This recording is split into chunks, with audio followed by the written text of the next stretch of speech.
Sebelum masuk di alur cerita kali ini, sobat bisa menonton filmnya terlebih dahulu, agar mudah memahami alur ceritanya. Tanpa berlama-lama, lanjut ke alur ceritanya. Mata leluhur Roh Es menjadi dingin, dan kedua tangannya yang tergenggam tiba-tiba berubah menjadi segel bagai kilat, dan dia menekan telapak tangannya dengan ganas, kekuatan sihir yang tiada taraf, teknik pembekuan abadi. Udara sedingin es yang tak terbatas menyapu langit dan bumi, dan miliaran sinar biru bagaikan cahaya kematian yang membekukan semua hal, menyapu langit, dan menutupi bumi. Saat leluhur Roh Es melancarkan serangannya, Lindong juga bergerak. Jimat leluhur es, teratai awal mutlak. Pada saat es yang tak berujung berubah menjadi gunung es yang menjulang tinggi dan menyegelnya, teratai es besar yang bening dan indah bagaikan sebuah karya seni muncul dari udara tipis dan menelan Lindong dalam satu gigitan. Tanaman merambat es yang tak terhitung jumlahnya yang ditutupi duri menyebar, terus-menerus mengekstraksi energi dari puluhan ribu gunung es, dan akhirnya menyalurkannya kembali ke teratai es biru. Ribuan orang kuat suku Roh Es hanya melihat adegan klan kampung halaman mereka menggunakan kekuatan gaib klan mereka untuk menekan dan menyegel musuh segera setelah mereka bertindak, dan mereka langsung bersorak keras. Haha, masih berani panggil aku leluhur bela diri? Kau benar-benar rapuh. Leluhur Bingling juga tersenyum cukup pendiam dan berbalik untuk pergi. Saat berikutnya, gunung es setinggi puluhan ribu kaki itu meledak, dan kuncup bunga teratai es biru terbang keluar dengan mengejutkan seperti makhluk kecil yang kekenyangan. Bunga teratai pun mekar, dan sesosok tubuh ramping berdiri di atasnya. Telapak tangan sosok ramping itu, dan teratai es di bawah kakinya segera berubah menjadi teratai seukuran telapak tangan yang halus dan menyatu dengan telapak tangannya, berubah menjadi kekuatan spiritual es murni dan memasuki tubuhnya. Gerakan berputar leluhur Roh Es tiba-tiba membeku, dan dia kembali ke tempat semula lagi. Ada ratusan juta orang kuat yang berjalan di sepanjang jalur es di dunia. Itu bukan wewenang eksklusif suku Roh Es Anda, dan Anda tidak memenuhi syarat untuk melakukannya. Leluhur Roh Es mendengus dingin, dan tanpa ragu mengaktifkan kekuatan magis penekan klan terbesar kedua dari suku Roh Es. Kekuatan sihir yang tak tertandingi, dunia es yang agung. Suhu antara langit dan bumi tiba-tiba turun ribuan derajat, dan arus dingin yang tak berujung dengan cepat berubah menjadi sangkar es raksasa, memerangkap Lindong di dalamnya. Rune kuno yang tak terhitung jumlahnya berkelap-kelip di dalam sangkar es, yang sangat samar. Saat telapak tangan leluhur Roh Es tiba-tiba tertutup, sangkar es raksasa itu menumbuhkan paku-paku es spiral berkilau yang tak terhitung jumlahnya dari udara tipis, menyusut ke dalam dengan cepat. Tentu saja es dan api adalah kombinasi terbaik, kalau begitu.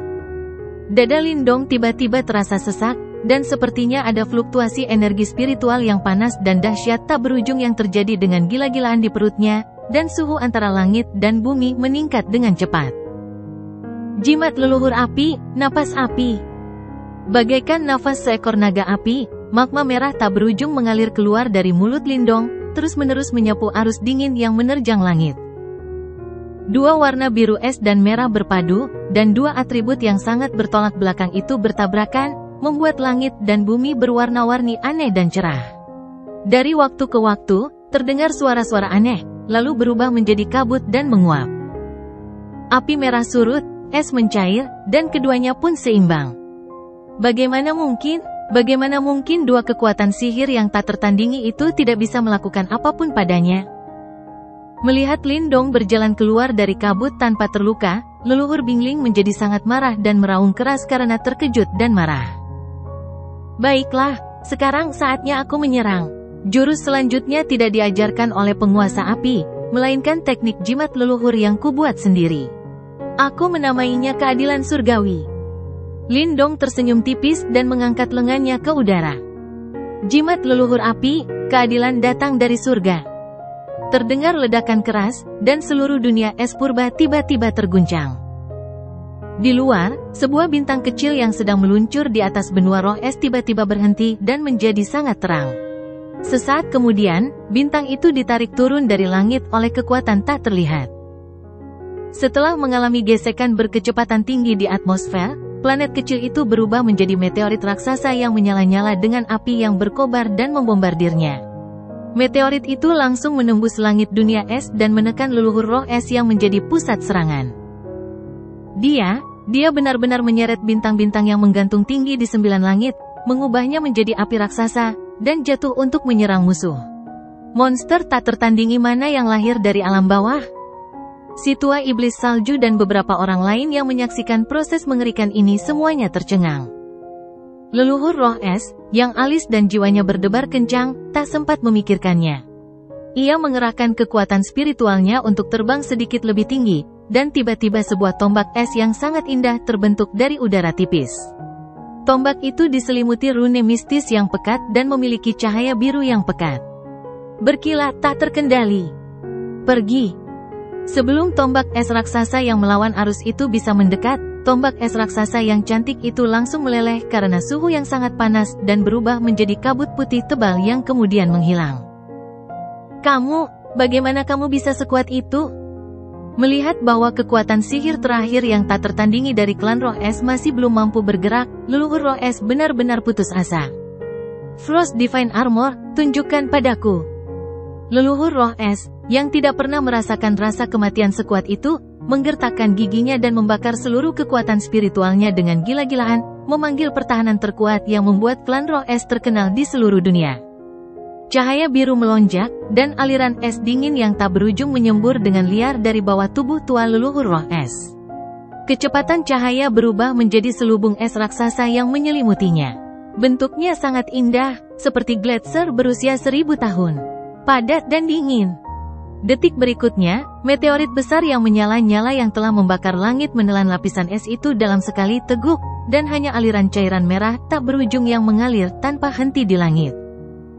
Hampir bersamaan, di tengah suara-suara ledakan yang pecah, sesosok tua hangus terlempar keluar dengan kasar oleh cairan merah.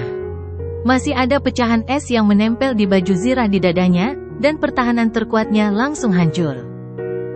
Sosok yang hangus itu menghantam bangunan di tanah dengan lemah. Leluhur Bingling, saya tidak tahu apakah dia hidup atau mati. Sekelompok pejabat tinggi dari suku roh es bergegas menuju tempat leluhur roh es jatuh dan buru-buru membawanya keluar dengan panik. Banyak sekali orang kuat suku roh es memandang semua ini dengan putus asa yang amat sangat. Makhluk terkuat dari ras kuno, dikalahkan begitu mudahnya? Harapan mereka pupus dan keyakinan mereka hancur. Siapa lagi yang bisa menghentikannya? Siapa lagi? Apakah ini alasan suku roh es menolak pertemananku? Harus kuakui, dukungan kalian sungguh sangat lemah gelombang. Sosok jangkung yang berdiri di udara itu berkata dengan santai sambil meletakkan kedua tangannya di belakang punggungnya. Leluhur Bingling benar-benar telah dikalahkan. Orang ini benar-benar merepotkan. Tuan Naga dan Kaisar Perang, kita bertiga akan pergi bersama. Jangan ragu. Sambil melirik Kaisar Perang, lelaki tua iblis salju berkata penuh arti. Dia tahu bahwa Kaisar Perang mungkin tidak puas dengan leluhur bela diri yang lebih kuat dan lebih muda darinya, dan ingin bertarung dengannya, tetapi ini jelas bukan saat yang tepat untuk bertindak berdasarkan dorongan hati. HMPH, ayo bertindak. Kaisar Perang mendengus dingin dan bergegas keluar, jelas-jelas memahami sesuatu. Si tua iblis salju dan Tuan Naga saling berpandangan tanpa daya. Orang-orang berbakat yang menjadi terkenal di usia muda semuanya seperti ini. Mereka menjadi terkenal di usia muda dan sombong tetapi tidak stabil. Riak-riak samar berdesir, dan 3 aura yang tidak kalah kuat dari leluhur roh es muncul satu demi satu, membentuk segitiga dan menyegel Lindong dengan kuat di dalamnya. Yang Mulia Wuzu, mohon undang saya, iblis salju tua. Meskipun kami kebetulan mengalami kejadian ini hari ini, sebagai sahabat saudara Bingling, kami sungguh tidak bisa tinggal diam. Si tua iblis salju, yang sudah menganggap Lindong setara dengannya, sangat sopan dalam perkataannya. Ia hanya berbuat baik kepada seorang teman dan tidak ingin mempertaruhkan nyawanya untuk menyinggung seorang jenius tak tertandingi yang bahkan lebih bersinar daripada Kaisar Perang. Tuan Long, mohon minta leluhur bela diri untuk mundur, dan masalah ini dapat diungkap. Sang Master Naga, yang mengenakan jubah hitam, mengangkat tangannya dan berkata, Klan Naga sejati memuja yang paling kuat, dan Lindong telah membuktikan keberaniannya dengan fakta yang kuat, jadi dia telah memenangkan rasa hormat dari Master Naga. Leluhur bela diri, ini bukan alam rendah yang biasa kau, penguasa bumi, rasakan. Jika kau tahu lebih baik, kembalilah ke alam bela dirimu sesegera mungkin. Melihat dua orang itu memperlakukan Lindong dengan begitu sopan, sang kaisar perang langsung berkata dengan tidak senang. Apakah Anda kaisar perang yang dikenal sebagai kaisar 100 perang? Mendengar kata-kata kasar tersebut, Lindong langsung tertawa dan mengikuti kata-kata tersebut. Karena kau tahu nama kaisar perangku, sebaiknya kau segera mundur. Sejujurnya, leluhur roh es telah memberiku jiwa hantu istrimu. Saat aku kembali, aku akan. Kaisar perang mengangkat dagunya dengan tenang dan berkata dengan bangga. Senyum Lindong semakin lebar, dan sepasang mata gelapnya tiba-tiba berubah menjadi sepasang lubang hitam berputar bak pusaran air yang terus-menerus mengamati kaisar perang. Kaisar perang langsung merasa ingin dilihat, dan seluruh tubuhnya terasa dingin. Roh Huan-Huan yang sebenarnya tidak ada di dalam dirimu, dan seharusnya masih ada di monumen roh es. Tapi kalau kau bersikeras mati, aku tidak keberatan memberimu tumpangan. Lindong, yang lubang hitam pusarannya berubah menjadi bola mata lagi, berkata dengan lembut. Keterlaluan, kau benar-benar memata-mataiku. Iblis salju tua dan Tuan Naga, bersatulah dan gabungkan kekuatan untuk membunuhnya. Ketika Lindong mengalihkan pandangannya, ia menyadari bahwa kaisar perang sedang diawasi. Seluruh wajahnya terasa panas, dan rasa malu yang belum pernah terjadi sebelumnya memenuhi hatinya. Saat berikutnya, 3 penguasa surgawi yang kuat yang telah mencapai kesepakatan bergegas maju seketika. Lindong tak kuasa menahan tawa keras saat mendengar kata-kata itu, kedua matanya tiba-tiba memadat, kedua matanya segelap lubang hitam, pupil matanya berputar cepat, seakan-akan seluruh cahaya di dunia ditelan paksa olehnya. Kegelapan tak berujung, menyapu 3 makhluk surgawi tertinggi dari segala arah bagaikan air pasang, dan dengan cepat menelan seluruh langit dan bumi. Ketiganya kehilangan kesadaran sepenuhnya dan terbang mengitari penghalang bagaikan lalat tanpa kepala. Dari luar, penghalang gelap yang luar biasa besar terpusat di pintu masuk dan meluas dengan cepat ke seluruh dunia es kuno. Banyak ahli klan roh es melarikan diri dari area aneh itu dengan panik. Bagi Lindong, kegelapan bagaikan ikan di air. Ada wilayah kegelapan yang luas, dan satu-satunya cara adalah membaginya dan memusnahkannya. Yang pertama, orang tua iblis salju. Begitu ia mengangkat telapak kakinya, ia berteleportasi ke depan iblis salju tua. Cahaya terang muncul dari udara tipis dan dengan cepat menerangi area tempat mereka berdua berada. Si tua iblis salju yang tadinya terbang ke sana kemari bagaikan lalat tanpa kepala, terkejut saat menyadari bahwa Lindong ternyata ada di dekatnya, lalu segera mundur dengan ekspresi liar di wajahnya. Guntur, es, api, kegelapan, berapa banyak atribut spiritual yang Anda miliki? Melihat Lindong datang perlahan, hati si tua iblis salju perlahan tenggelam. Mungkin dia seharusnya tidak datang ke pertemuan dengan leluhur roh es, dan dia tidak akan bertemu musuh misterius bernama leluhur bela diri, yang tidak terduga dan mustahil untuk diserang. Lindong berdiri diam dan tersenyum acuh tak acuh. Setan salju tua, tolong. Martial Ancestor. Si tua iblis salju menghela napas panjang, lalu mencengkeram erat kehampaan dengan tangan besarnya. Tombak Raja Es, maju. Ketika fluktuasi yang sangat berbahaya dikompresi hingga ekstrim, lelaki tua iblis salju membuat keputusan yang menentukan dan segera mengangkat ke atas bahunya dan melemparkannya dengan sekuat tenaga dalam gerakan yang berlebihan. Tombak biru es itu langsung berubah menjadi cahaya biru panjang dan menembus kehampaan. Sepanjang perjalanan, bahkan ruang angkasa pun membeku menjadi kristal es, lalu runtuh. Sebuah celah ruang sempit yang tampak seperti mulut iblis muncul dari udara tipis, menelan tombak biru yang sangat berbahaya dalam satu suapan, dan membuangnya ke ruang asing yang tidak diketahui. Retakan angkasa yang menelan tombak biru itu tidak menghilang, melainkan berubah menjadi sepasang bilah angkasa pendek yang berkilau seperti perak dan melesat ke arah lelaki tua iblis salju. Si tua iblis salju bereaksi sangat cepat dan langsung mengambil foto dengan telapak tangannya. Kristal-kristal es yang tak berujung melonjak keluar, membentuk cermin es halus sebening kristal di depannya dengan kecepatan cahaya, dan semua bilah ruang angkasa yang menyapu langit dipantulkan kembali. Semua bilah ruang yang memantul kembali berubah menjadi kekuatan ruang murni dan menghilang, diam-diam kembali ke dunia. Jimat leluhur prasejarah, kekuatan zaman prasejarah. Pada saat yang sama, Lindong terlihat tidak mundur tetapi malah maju, dengan cahaya ungu emas yang kaya bersinar gila-gilaan di bawah kulitnya yang putih, dan dia menerjang maju dengan tubuhnya yang murni. Kali ini, cermin kristal es yang sangat diharapkan oleh si iblis salju tua gagal menangkis serangan. Malah, cermin itu berubah menjadi bongkahan es yang tak terhitung jumlahnya dan runtuh. Sebelum ekspresi lelaki tua iblis salju itu berubah drastis, dia baru saja berbalik dan lari, tetapi sebuah tubuh dengan kulit yang berkilau dengan cahaya ungu emas yang pekat telah menghantam lengannya. Ia diinjak-injak seakan-akan oleh seekor binatang buas raksasa dari alam liar, dadanya langsung cekung membentuk lengkungan yang mengerikan, dan ia pingsan setelah memuntahkan seteguk besar darah. Selanjutnya, Tuan Naga Lindong, yang sekali lagi mendapatkan kembali penampilannya sebagai seorang pemuda yang tidak berbahaya, tersenyum dan melambai ke arah setan salju tua yang terjatuh ke tanah, sosoknya melebur ke dalam kegelapan seperti air.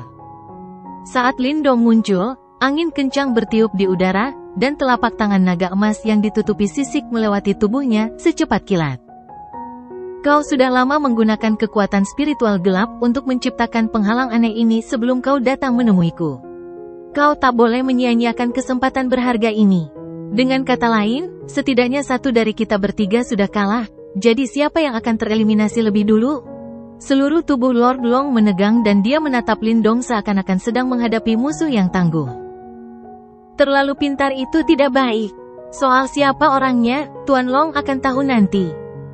Sebagian besar tubuh Lindong tersembunyi dalam kegelapan, seperti inkarnasi malam. 9 tingkat kekuatan naga sejati. Lord Long mengatupkan bibirnya rapat-rapat, tidak berkata apa-apa, mengangkat tangannya dan meninju. Bayangan naga sungguhan yang besar muncul di belakangnya, lalu dia meremas cakar naga itu dan meninju dengan keras, dan energi yang dahsyat menyapu dengan liar, meledakkan udara, dan meruntuhkan ruang. Mengom. Pada saat yang sama, auman naga yang dahsyat bergema di seluruh dunia, dan kekuatan spiritual dunia langsung mendidih. Sang Raja Naga tanpa sadar mengangkat kepalanya, dan tiba-tiba merasakan hawa dingin di hatinya. Dalam kegelapan, sebuah cakar ungu emas yang luar biasa besar dan bersisik ungu emas tiba-tiba hancur berkeping-keping. Cakar itu keluar secepat kilat dan menghancurkan naga asli yang dipanggil oleh Master Naga. Melihat cakar naga ungu emas yang tekanan garis keturunannya tidak lebih lemah dari miliknya, perasaan tidak menyenangkan di hati Tuan Naga menjadi lebih kuat. Aku lupa memberitahumu, selain leluhur bela diri, aku sebenarnya punya gelar lain di alam bawah. Sosok jangkung yang berdiri dengan tangan di belakang punggungnya tersenyum lembut. Pola naga ungu emas yang tak berujung muncul di bawah kaki, samar-samar mengembun menjadi naga ungu emas yang panjangnya puluhan ribu kaki dan tak terlihat sampai ujung. Sejumlah besar energi naga sejati berdiam di sekitarnya, dipenuhi dengan perubahan kehidupan kuno yang tak terlukiskan. Sosok tegap itu berdiri tegak, dan tekanan dahsyat bagaikan lautan dari naga sejati itu tercurah bagaikan air pasang, memiliki aura yang tak tertandingi yang menonjol dari segala keabadian. Kau benar-benar memiliki tubuh naga sejati yang paling murni. Sepertinya kau sangat terikat dengan klan naga sejatiku. Tapi sebagai tetua klanku, kenapa aku belum pernah bertemu denganmu?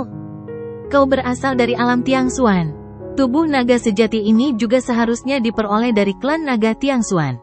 Aku ingat pemimpin klan naga Tiangxuan sepertinya adalah seorang pria bernama Kaisar Naga Suci 6 Jari. Senioritasnya menakutkan. Siapa kau? Lord Long tampaknya teringat sesuatu dan menatap langsung ke arah Lindong. Untuk saat ini, si idiot Six Finges itu adalah bawahanku. Tapi sekarang kau berpikir untuk membangun hubungan denganku, tidakkah kau pikir ini agak terlambat? Sosok ramping yang duduk bersila di atas kepala naga raksasa itu berdiri dengan senyum lebar, lalu menghentakkan kaki kanannya pelan.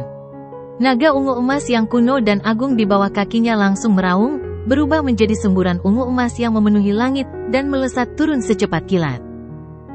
Klan naga sejatiku di dunia 1000 besar adalah sumber darah klan naga di ribuan alam yang lebih rendah. Maukah kau bersaing denganku dalam seni bela diri klan naga sejati? Cahaya ganas di mata Dewa Naga berkilat, dan ia pun bertransformasi, dan seekor naga sejati kuno yang panjangnya puluhan ribu kaki dan berbalut emas pun segera muncul. Ukurannya tak lebih lemah dari naga ungu emas yang dipanggil Lindong. Naga emas itu mengayunkan ekornya dengan ganas, lalu mendorong tubuh naga raksasa yang mampu mengguncang dunia itu hingga jatuh ke atas, menggigit habis-habisan naga emas ungu itu. Raungan amarah dan bergairah bergema di kegelapan, dan pemandangan itu terasa primitif dan berdarah. Untuk sementara waktu, pertarungan antara dua naga sejati yang sama kunonya ternyata seimbang. Lindong tersenyum terkejut saat melihat ini. Ia membalikkan telapak tangannya, dan sebuah segel naga ungu emas tiba-tiba muncul. Cahaya 5 warna terkondensasi di atasnya, dan aura membunuh yang kuat samar-samar muncul. Segel naga hukuman? Bukan, itu seharusnya segel naga hukuman dari klan naga Tiangxuan. Sepertinya statusmu di klan naga Tiangxuan memang tidak rendah. Naga emas yang ditransformasi oleh Dewa Naga awalnya terkejut, lalu langsung bereaksi dan tertawa. Hahaha, sungguh konyol, Martial Ancestor, apakah kau ingin menggunakan segel naga hukuman dari klan naga Tiangxuan? Hakimilah aku, naga sejati dunia. Kita akan tahu apakah kita bisa mencobanya. Ngomong-ngomong, sejak aku mengambil alih segel naga hukuman ini, segel itu belum pernah digunakan secara resmi. Lindong tersenyum dan mengangkat segel naga emas ungu, menuangkan sejumlah besar energi naga sejati ke dalamnya untuk terhubung dengan segel asli. Segel naga ungu emas yang telah diresapi dengan sejumlah besar energi naga sejati tiba-tiba bergetar, dan cahaya ungu emas yang tak terukur meledak keluar, membanjiri langit dan mengalir ke arah Dewa Naga. Hahaha, lucu sekali, Martial Ancestor, apakah kamu? Sang Master Naga sekali lagi menangkis serangan naga ungu emas itu dengan satu cakar. Dengan gembira, ia membiarkan cahaya ungu emas itu menyelimuti dirinya. Saat berikutnya, kesadaran Master Long mulai menghilang, dan pemandangan di depannya tiba-tiba berubah. Seolah dicubit oleh tangan besar yang tak terlihat, ia menjelma menjadi naga emas kecil yang terbaring di atas panggung batu giok yang berlumuran darah tak terhitung jumlahnya. Sebuah pisau samping yang tergantung tinggi di sampingnya memancarkan cahaya dingin yang redup. Karena tidak dapat bergerak, Master Long berusaha sekuat tenaga menggerakkan satu-satunya bola matanya yang dapat digerakkan, dan mendapati bahwa ia berada di panggung pembunuh naga. Di luar panggung pembantaian naga yang besar itu, terbentang lautan darah keemasan yang tak berujung, yang merupakan darah naga sejati. Darah naga sejati yang tak berujung itu terkumpul ke dalam lautan darah yang tak terbatas, memancarkan atmosfer darah yang mengerikan dan menyengat. Dari lautan darah keemasan, jiwa-jiwa naga jahat yang tak terhitung jumlahnya yang pernah terbunuh di masa lalu terbang keluar, berputar-putar di sekitar panggung pembunuh naga, bergumam serempak dengan wajah-wajah ganas. Begitu suara agung itu jatuh, guilotin berlumuran darah yang tergantung tinggi di panggung pembunuh naga tiba-tiba bergetar dan jatuh sebagai respons, dan kecepatannya menjadi semakin cepat. Cahaya putih yang sangat tajam melintas di mata Lord Long, dan dia meronta dan meraung gila-gilaan dengan jantung berdebar kencang. Terdengar suara daging tertusuk dengan jelas, dan naga emas di panggung pembunuh naga terbelah menjadi dua bagian, dan tempat persidangan kuno pun runtuh. Dalam keadaan linglung, Sang Master Naga berusaha keras untuk membuka matanya dan mendapati dirinya masih berdiri di tempat yang sama, bahkan naga ungu emas yang telah membunuhnya dengan panik telah menghilang. Bahwa semuanya ternyata hanya ilusi? Sebelum otak lambat Lord Long dapat berfungsi, saat berikutnya dia merasakan nyeri tajam tak tertahankan yang datang dari seluruh tubuhnya, dan dia menundukkan kepalanya tanpa sadar.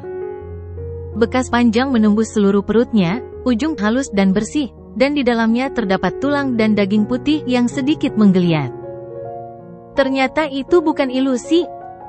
Lord Long merasakan matanya menjadi gelap, tubuhnya bergetar hebat, dan dia pingsan. Raja Naga kebetulan bertemu dengannya, jadi Lindong tentu saja tidak perlu membunuhnya dan menyinggung klan naga sejati. Itu sudah cukup untuk memberinya pelajaran. Yang ketiga adalah Kaisar Perang. Tepat saat Lindong hendak mengangkat kakinya, terdengar suara gemuruh keras di langit, dan ia melihat sinar cahaya spiritual yang sangat tebal dengan pola perang yang tak terhitung jumlahnya tersembunyi di dalamnya. Sinar itu dengan cepat naik dan melesat langsung ke langit, menusuk seketika. Menembus kegelapan. Apakah itu kekuatan roh perang yang diciptakan khusus oleh Kaisar Perang? Kekuatan itu benar-benar mampu menembus dunia gelapku.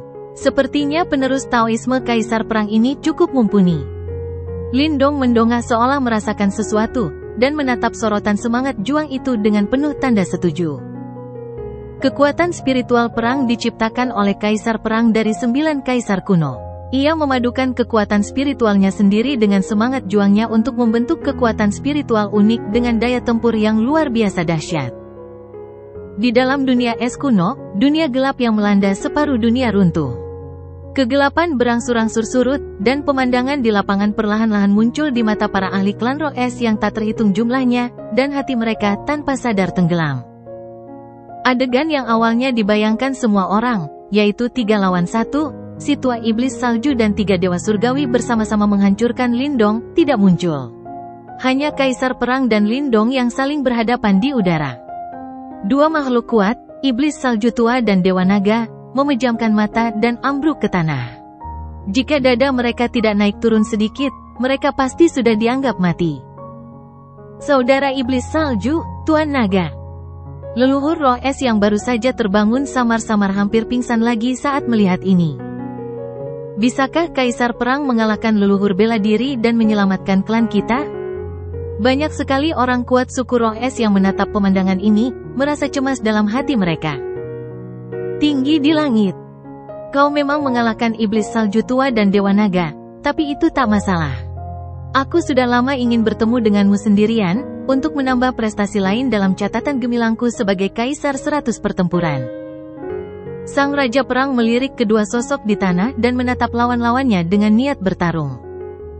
Ternyata rahasia kekuatan spiritual perang garis keturunan Kaisar Perang terletak pada pengembangan ganda kekuatan spiritual.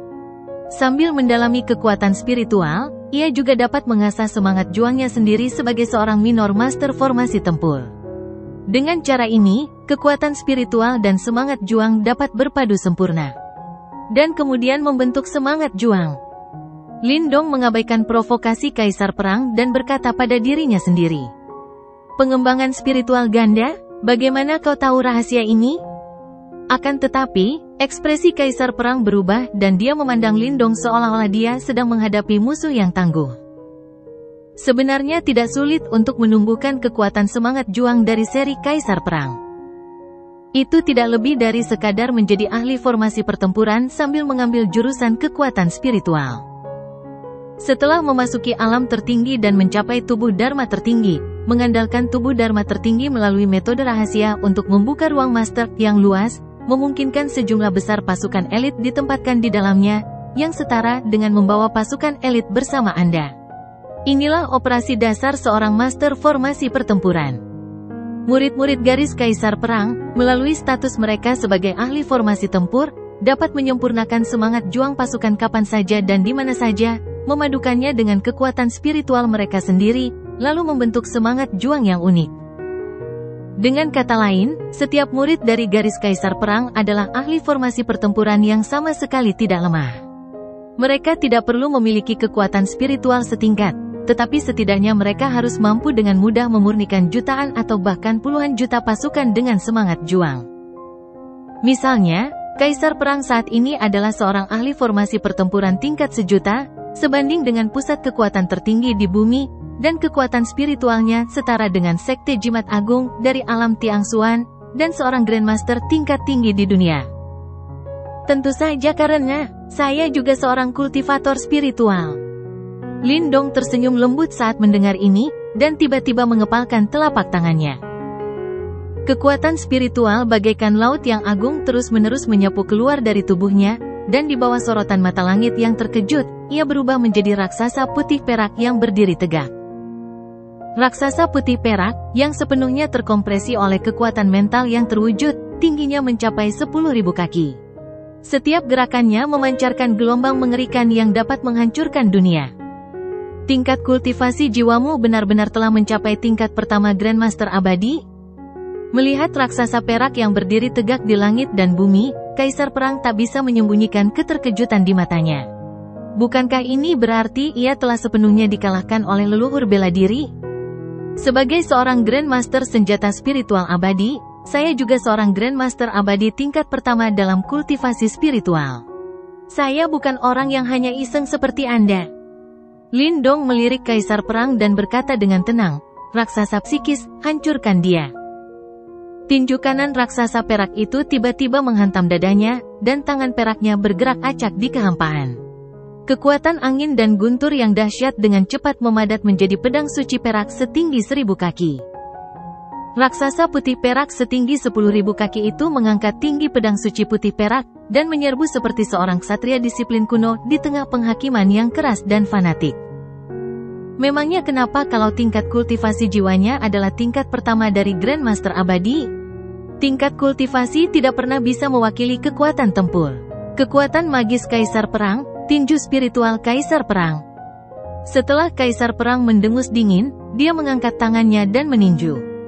Kekuatan roh pertempuran yang luar biasa kuat itu terbakar dengan gila-gilaan, terkompresi dengan tajam menjadi kepalan besi yang besar dan menekannya, dengan aura pertempuran yang mengerikan melawan langit dan bumi.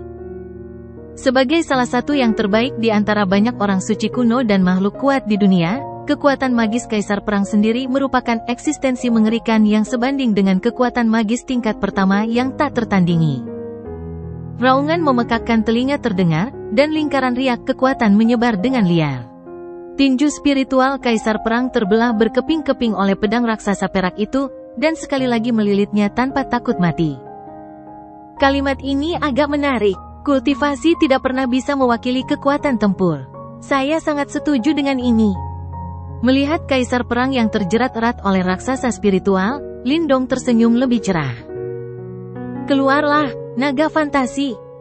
Detik berikutnya, ruang beriak cepat. Di bawah tatapan ribuan mata yang ngeri, seekor naga putih keperakan tak berujung, menutupi langit dan matahari, meliuk dan membentang di kehampaan sosok agung itu. Aura yang amat mengerikan itu bahkan dapat membuat seseorang sekuat Kaisar Perang tidak dapat menahan diri untuk tidak tersentuh. Lindong mengangkat lengannya dan menunjuk Kaisar Perang yang tampak jelek dari jauh. "Untuk yang terakhir, ini benar-benar gelombang pasang surut." Mengom. Setelah menerima perintah, naga fantasi meraung rendah, lalu mengibaskan ekornya dengan luwes, menghantam udara, merobek kekosongan, dan menukik ke bawah dengan cara yang agung. "Sialan, mungkinkah kekuatan sucimu tidak ada habisnya?" Kaisar Perang, yang ceroboh di kedua sisi, tidak punya pilihan selain melawan raksasa spiritual dengan satu pukulan, dan dengan berani menghadapi naga fantasi yang menukik ke bawah dengan ganas. Kekuatan magis Kaisar Perang, tangan Kaisar Perang yang memegang langit. Sebanyak 8 juta pola perang melonjak keluar dari bawah tubuhnya, dan pola perang di seluruh langit dengan cepat memadatkan tangan besar dengan pola perang, dan menamparkan naga putih perak dengan cara kelas 1 yang menutupi langit dan matahari. Dentang. Suara emas dan besi beradu bergema, percikan api berhamburan di langit. Naga fantasi, yang ditampar dengan telapak tangan, menggelengkan kepala naganya yang besar dengan sembarangan, lalu menukik lagi tepat di hadapan wajah muram sang Kaisar Perang. Dengan raksasa spiritual yang mengangkat tinggi pedang suci perak, mereka menyerang dari dua sisi.